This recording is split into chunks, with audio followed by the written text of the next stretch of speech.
Singer-songwriter at The Voice Kids Season 2 third runner-up Esang De Torres, magiging contract artist na ng Kapamilya Talent Management Arm ng Star Magic. Nakilala siya sa paggaya kay Lea Salonga mini-me segment ng It's Showtime sa ABS-CBN.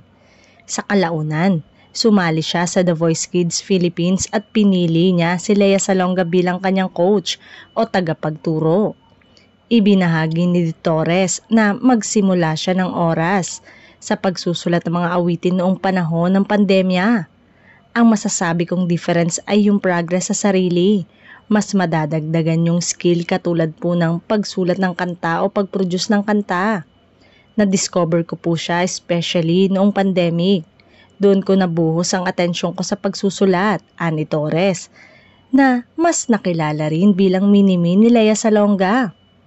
Aasahan namang mapapanood ang singer-songwriter sa Asap Natin To o opisyal ding magiging regular bilang bagong pamilya ng nasabing variety program ng Kapamilya Network.